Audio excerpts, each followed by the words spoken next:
గత కొన్ని నెలలుగా మన ఇండియన్ స్టాక్ మార్కెట్ ఇండెక్స్ అయిన నిఫ్టీ కంటిన్యూస్ గా పడిపోతూనే ఉంది. లాస్ట్ 6 months లో నిఫ్టీ 13% పడిపోతే మన దేశంలో ఉన్న కొన్ని కంపెనీలు ఏకంగా 40 to 50% పడిపోయాయి. దీనివల్ల మన దేశంలో ఉన్న ప్రజలు అలాగే ఇన్వెస్టర్లు దాదాపు 80 లక్షల కోట్ల రూపాయలు నష్టపోయారు. అయితే ఒకవైపు ఇలా ఉండగా మరోవైపు ప్రపంచ వ్యాప్తంగా గోల్డ్ ప్రైజెస్ అలాగే డాలర్ వాల్యూ విపరీతంగా పెరిగిపోతున్నాయి. లాస్ట్ 1 year లో గోల్డ్ ప్రైజెస్ దాదాపు 40% కి పెరిగితే అమెరికన్ డాలర్ ముందు మన ఇండియన్ రూపీ ఏకంగా 87 రూపీస్ కి పడిపోయింది. సో ఇక్కడ క్వశ్చన్ ఏంటంటే అసలు ఇండియన్ స్టాక్ మార్కెట్స్ ఎందుకు పడిపోతున్నాయి? ఇప్పటి వరకు ప్రపంచ దేశాలు అన్ని కూడా రెసిషన్ అండ్ జాబ్ కట్స్ అని నష్టాల్లో నడిస్తే మన ఇండియన్ స్టాక్ మార్కెట్స్ మాత్రం రికార్డ్ స్థాయిలో పెరుగుతూ ఇన్వెస్టర్స్ కి డబ్బుల వర్షం కురిపించాయి. కానీ ఇప్పుడు అదే ఇన్వెస్టర్లు వాళ్ళ షేర్స్ ని అమ్ముకుని వెళ్ళిపోతున్నారు. సో దీనికి కారణం ఏంటి? ఎక్కడో అమెరికాలో ఉన్న ఫెడ్ ఇంట్రెస్ట్ రేట్స్ ని తగ్గిస్తే ఇండియాలో ఉన్న స్టాక్ మార్కెట్స్ ఎందుకు నష్టపోతున్నాయి? అసలు గోల్డ్ ప్రైజెస్ ఎందుకు పెరుగుతున్నాయి?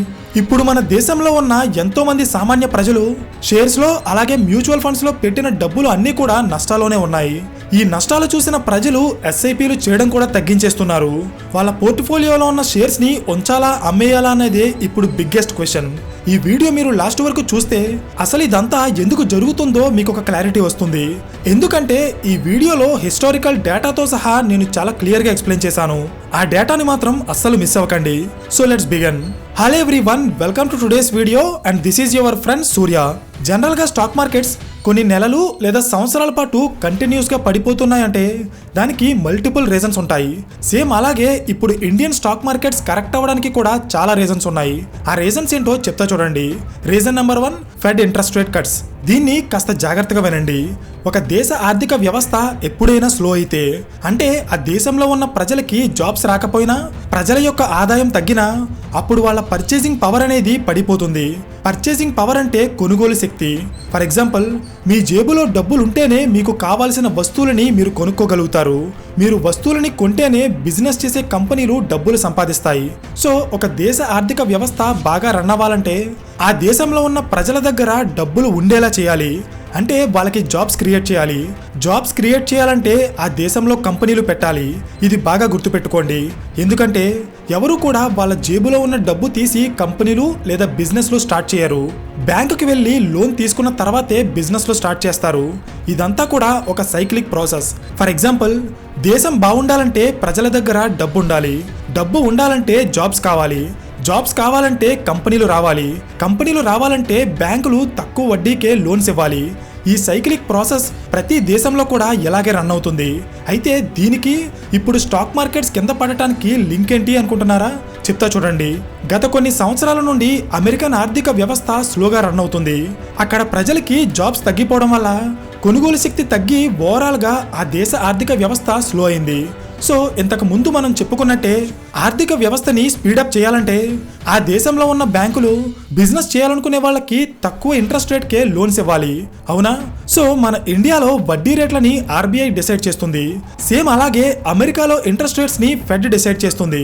ఫెడ్ అంటే ఫెడరల్ రిజర్వ్. ఇది అమెరికా దేశం యొక్క సెంట్రల్ బ్యాంక్. అయితే ఈ ఫెడ్ 2024 సెప్టెంబర్ నెల నుండి అమెరికాలో ఇంట్రెస్ట్ రేట్స్ ని కంటిన్యూస్ గా తగ్గిస్తూ వస్తుంది. ఇప్పటికే 3 సార్లు తగ్గించింది.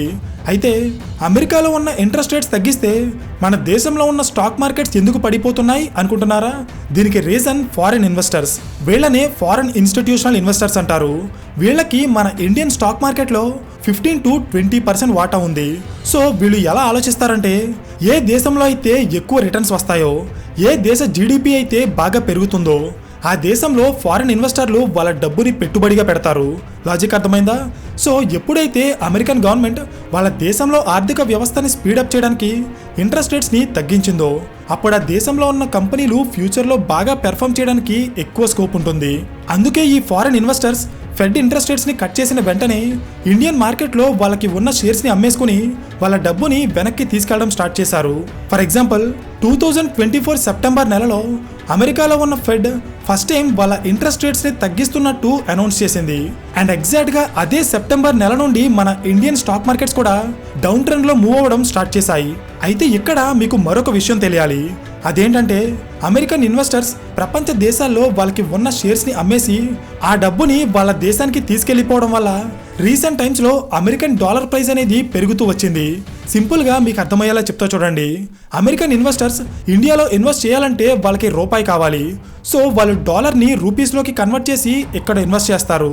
అలా చేసినప్పుడు రూపాయి వాల్యూ డాలర్ ముందు స్టేబుల్గా ఉంటుంది.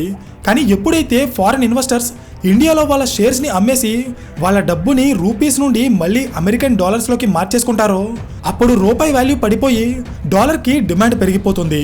దీని కారణంగానే గత కొన్ని నెలల నుండి అమెరికన్ డాలర్ ముందు ఇండియన్ రూపీ పడిపోతూ వచ్చి ప్రెసెంట్ $1 ఈక్వల్ టు 86.5 రూపీస్కి చేరింది.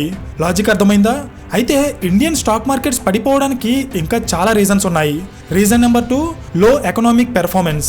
2020లో వచ్చిన కరోనా తర్వాత మన ఇండియన్ స్టాక్ మార్కెట్స్ చాలా వేగంగా పెరిగాయి. ఇది చూసిన చాలా మంది ప్రజలు మార్కెట్స్ ఓవర్ వాల్యూ అయ్యాయని ఇక్కడ పెట్టుబడి పెట్టడం రిస్క్ అని మాట్లాడుకునేవారు. కానీ ఇదేం పట్టించుకోకుండా మన ఇండియన్ స్టాక్ మార్కెట్స్ 2020 నుండి 2024 సెప్టెంబర్ వరకు కంటిన్యూస్గా పెరుగుతూనే వచ్చాయి. ఎందుకంటే మన దేశంలో ఉన్న కంపెనీలకి మంచి ఆదాయం అలాగే లాభం వచ్చినంత వరకు కూడా వాల్యుయేషన్ని ఎవ్వరూ పట్టించుకోరు. కానీ ఎప్పుడైతే ఒక కంపెనీ యొక్క ఆదాయం తగ్గుతుందో లేదా ఒక దేశ జీడిపి తగ్గుతుందో అప్పుడు వాల్యుయేషన్ మీద అంతా ఫోకస్ చేస్తారు. సింపుల్గా మీకు అర్థమయ్యేలా చెప్తా చూడండి. స్టాక్ మార్కెట్ ఇండెక్స్ అయిన నిఫ్టీలో 50 కంపెనీస్ ఉంటాయి. లాస్ట్ ఫైనాన్షియల్ ఇయర్తో పోలిస్తే current financial year third quarter వచ్చేటప్పటికి యావరేజ్గా ఈ 50 కంపెనీలు కూడా పెద్దగా పెర్ఫామ్ చేయలేదు. మనం ఒకసారి నిఫ్టీలో ఉన్న 50 కంపెనీస్ యొక్క యావరేజ్ ప్రాఫిట్స్ని చూస్తే కేవలం 6.5% మాత్రమే. జనరల్గా మన ఇండియన్ మార్కెట్స్ నుండి ఇన్వెస్టర్లు 10 to 15% రిటర్న్స్ని ఎక్స్పెక్ట్ చేస్తారు.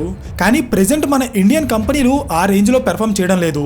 దీనికి తోడు రీసెంట్గా national statistics office NSO release చేసిన అఫీషియల్ డేటా ప్రకారం మన ఇండియన్ జీడిపి లాస్ట్ 4 ఇయర్స్లో అతి తక్కువ గ్రోత్ రేట్ని నమోదు చేసింది. 2024-25 ఫైనాన్షియల్ ఇయర్లో మన దేశ జీడిపి గ్రోత్ రేట్ కేవలం 6.4% మాత్రమే. సో ఒకవైపు దేశంలో ఉన్న కంపెనీలు సరిగా పెర్ఫామ్ చేయడం లేదు, ఓవరాల్గా జీడిపిలో కూడా పెద్దగా గ్రోత్ లేదు. దీనివల్ల మన ఇండియన్ మార్కెట్స్ లాస్ట్ 6 months నుండి డౌన్ ట్రెండ్లోనే ఉన్నాయి. అర్థమైందా? Reason number 3, US tariffs. జనరల్గా అమెరికాకి ఇండియాకి మధ్య చాలా మంచి డిప్లొమాటిక్ రిలేషన్స్ ఉంటాయి. పర్టికులర్గా మోడీ అండ్ ట్రంప్ లీడర్స్గా ఉన్నప్పుడు వీళ్ళిద్దరూ రెండు దేశాల మధ్య చాలా మంచి రిలేషన్ని మెయింటైన్ చేస్తారు. అయితే పర్సనల్గా ఎంత మంచి బాండింగ్ ఉన్నా కూడా డొనాల్డ్ ట్రంప్ అమెరికా విషయానికి వచ్చేటప్పటికి ఎవ్వరిని వదిలిపెట్టరు.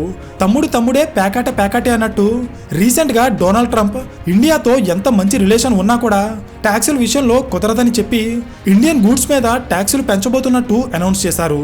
Whatever India charges, we're charging them. Whatever another country charges, we're charging them. So India's been to us just about the highest tariffed nation. దీని మీనింగ్ ఏంటంటే ఏ దేశాలైతే అమెరికన్ ప్రొడక్ట్స్ మీద వాళ్ళ దేశంలో ఎక్కువ ఇంపోర్ట్ ట్యాక్స్ విధిస్తాయో ఆ దేశాల మీద ఇకపై అమెరికా కూడా సమానమైన ఇంపోర్ట్ ట్యాక్స్ని విధిస్తుంది.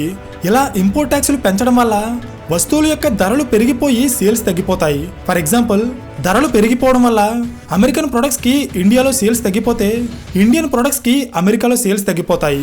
అయితే ట్రంప్ ఇలా ఎందుకు చేస్తున్నారో మీకు అర్థం కావాలంటే ముందు ఇండియా అమెరికా మధ్య టారిఫ్ సిస్టమ్ ఎలా ఉందో మీకు తెలియాలి. బిజినెస్ స్టాండర్డ్స్లో వచ్చిన డేటా ప్రకారం మన ఇండియా నుండి ఒక వస్తువుని అమెరికాకి పంపిస్తే దాని మీద అమెరికన్ గవర్నమెంట్ 2.9% ఇంపోర్ట్ ట్యాక్స్ విధిస్తుంది. కానీ అమెరికా నుండి ఇండియాకి వచ్చిన ఒక ప్రొడక్ట్ మీద మన ఇండియన్ గవర్నమెంట్ ఏకంగా 9.4% ఇంపోర్ట్ ట్యాక్స్ విధిస్తుంది. అంటే దాదాపు 6.5% ఎక్కువ. సో దీనివల్ల అమెరికన్ గవర్నమెంట్ నష్టపోతుంది అనే ఇంటెన్షన్తో రీసెంట్గా ట్రంప్ ఇండియా ఎంత ట్యాక్స్ విధిస్తే మేము కూడా అంతే ట్యాక్స్ విధిస్తామని అనౌన్స్ చేశారు. ఇది మన దేశం నుండి అమెరికాకి వస్తువులని ఎక్స్పోర్ట్ చేసే కంపెనీలకి అంత మంచిది కాదు. అర్థమైందా? నెక్స్ట్ మనం మాట్లాడుకోవాల్సిన ఒక ఇంపార్టెంట్ టాపిక్ గోల్డ్. ఇప్పటికే నేను చాలాసార్లు చెప్పాను, ఫైనాన్షియల్ మార్కెట్స్లో గోల్డ్ని ఈక్విటీకి ఆపోజిట్ బెట్గా కన్సిడర్ చేస్తారు. అంటే స్టాక్ మార్కెట్స్ పెరిగినప్పుడు గోల్డ్ ప్రైజెస్ తగ్గుతాయి, సిమిలర్గా స్టాక్ మార్కెట్స్ తగ్గినప్పుడు గోల్డ్ ప్రైజెస్ పెరుగుతాయి. ఇది కేవలం ఇండియాలోనే కాదు, ప్రపంచంలో ఎక్కడైనా స్టాక్ మార్కెట్స్లో ప్యానిక్ సిచ్యువేషన్ క్రియేట్ అయినప్పుడు ఇన్వెస్టర్స్ ఇమ్మీడియట్గా వాళ్ళ డబ్బుని గోల్డ్లోకి షిఫ్ట్ చేస్తారు. ఎందుకంటే కొన్ని వందల సంవత్సరాల నుండి బంగారాన్ని ఒక సేఫ్ ఇన్వెస్ట్మెంట్గా కన్సిడర్ చేస్తున్నారు. సో ఇక్కడ పాయింట్ ఏంటంటే స్టాక్ మార్కెట్స్ రికవర్ అయ్యే వరకు కూడా గోల్డ్ ప్రైజెస్ తగ్గడం చాలా కష్టం. అయితే అసలు స్టాక్ మార్కెట్స్ ఎప్పుడు రికవర్ అవుతాయి అనే డౌట్ మీలో చాలా మందికి రావచ్చు. సో టెక్నికల్ అనాలిసిస్ పరంగా చూస్తే ఇండియన్ మార్కెట్స్ నెక్స్ట్ ఫ్యూ మంత్స్లో రికవర్ అవ్వడానికి ఛాన్సెస్ ఉన్నాయి. అయితే టెక్నికల్ అనాలిసిస్ అనేది కేవలం ఒక ప్రాబబిలిటీ మాత్రమే. అమెరికన్ గవర్నమెంట్ వాళ్ళ ఇంట్రెస్ట్ రేట్స్ని స్టెబిలైజ్ చేసి మన ఇండియన్ కంపెనీలు బాగా పెర్ఫామ్ చేస్తే అప్పుడు మన ఇండియన్ మార్కెట్లో మళ్ళీ బుల్ రన్ స్టార్ట్ అవుతుంది. అర్థమైందా? అయితే అప్పటి వరకు మా ఇన్వెస్ట్మెంట్స్ అలాగే మ్యూచువల్ ఫండ్స్ అన్నీ కూడా నష్టాల్లో ఉండాల్సిందేనా అంటే దానికి సమాధానం చెప్తాను, జాగ్రత్తగా వినండి. ఇప్పుడు మీరు చూస్తున్నది 1990 నుండి 2025 వరకు ఉన్న సెన్సెక్స్ డేటా. ఇక్కడ మీరు గమనిస్తే మన ఇండియన్ స్టాక్ మార్కెట్ ప్రతి 5 ఇయర్స్కి ఒకసారి 20 to 40% కరెక్ట్ అయింది. అండ్ దీనికి మల్టిపుల్ రీజన్స్ ఉన్నాయి. Like 1992 Harshad Mehta scam, 2001 .com bubble crash, 2004 UPI election results, 2008 financial crisis, 2010 crash, 2015 crash and finally 2020 corona crash. So ఇక్కడ పాయింట్ ఏంటంటే మార్కెట్ పడిన ప్రతిసారి రికవర్ అవ్వడంతో పాటు మంచి రిటర్న్స్ కూడా జనరేట్ చేస్తుంది. అయితే లాస్ట్ 5 ఇయర్స్ నుండి మన ఇండియన్ మార్కెట్స్ పెద్దగా కరెక్ట్ అవ్వలేదు. 2022లో ఒక 16% వరకు కరెక్ట్ అయినా ఇమీడియట్గా రికవర్ అయిపోయింది. సో ఫ్యూచర్లో మన ఇండియన్ మార్కెట్స్ కింద పడినా కూడా మళ్ళీ ఏదో ఒక టైంలో పెరిగిపోతాయి. ఎందుకంటే ఇండియా ఒక డెవలపింగ్ నేషన్. ఈ దేశ జీడిపి ప్రతి సంవత్సరం 6 to 7% గ్రోత్ రేట్తో పాజిటివ్ డైరెక్షన్లో మూవ్ అవుతుంది. సో ఇలాంటి దేశంలో స్టాక్ మార్కెట్స్ ఒక 20 to 30% కరెక్ట్ అయినా కూడా అది పెద్ద మ్యాటర్ కాదు. అండ్ లాంగ్ టర్మ్ పర్స్పెక్టివ్లో మార్కెట్లో ఇన్వెస్ట్ చేసేవాళ్ళు ప్రతి డౌన్ఫాల్ని కూడా ఒక అవకాశంగా తీసుకుని మంచి స్టాక్స్ని కొనుక్కుని వాళ్ళ పోర్ట్ఫోలియోలోకి యాడ్ చేసుకుంటారు. మరికొంతమంది మార్కెట్ రికవరీ కోసం వెయిట్ చేస్తూ ఉంటారు. సో ఎప్పుడైనా స్టాక్ మార్కెట్లో ట్రేడింగ్ చేయడానికి భయపడాలి కానీ ఇన్వెస్ట్ చేయడానికి పెద్దగా భయపడాల్సిన అవసరం లేదు. బికాస్ ప్రతి బుల్ రన్లో కూడా ఒక కరెక్షన్ ఉంటుంది అనే విషయం ఈ హిస్టారికల్ డేటా చూస్తేనే మనకి చాలా క్లియర్గా అర్థమవుతుంది. అవునా? సో ఇక్కడ పాయింట్ ఏంటంటే మీ పోర్ట్ఫోలియోలు డౌన్లో ఉన్నాయనో లేక నష్టాలు పెరుగుతున్నాయనో మీరు చేసే ఎస్ఐపీలు ఆపేయాల్సిన అవసరం లేదు. ఎందుకంటే SIP and mutual fund investments అనేవి మార్కెట్ అప్స్ అండ్ డౌన్స్తో సంబంధం లేకుండా కన్సిస్టెంట్గా చేయాల్సిన పనులు. అలా చేస్తేనే ఒక పాయింట్ ఆఫ్ టైంకి దాని వెనక ఉన్న మ్యాజిక్ మనకి కనిపిస్తుంది. అర్థమైందా? సో ఫైనల్లీ మీకు ఈ వీడియో ఇన్ఫర్మేటివ్గా అనిపిస్తే ఖచ్చితంగా లైక్ చేయడం మర్చిపోకండి. అండ్ అలా వెళ్ళే ముందు మీ ఫ్యూచర్ కోసం ఎస్ఐపి చేయడం ఎంత ముఖ్యమో మీ ఫ్యామిలీ ఫైనాన్షియల్ సేఫ్టీ కోసం టర్మ్ ఇన్సూరెన్స్ తీసుకోవడం కూడా అంతే ముఖ్యం. ఇంకా మీలో ఎవరైనా టర్మ్ ఇన్సూరెన్స్ తీసుకోకపోతే కింద డిస్క్రిప్షన్లో ఇచ్చిన లింక్ని ఒకసారి చెక్ చేయండి. So thank you for watching and I will see you in the next video. Till then this is your friend Surya signing of.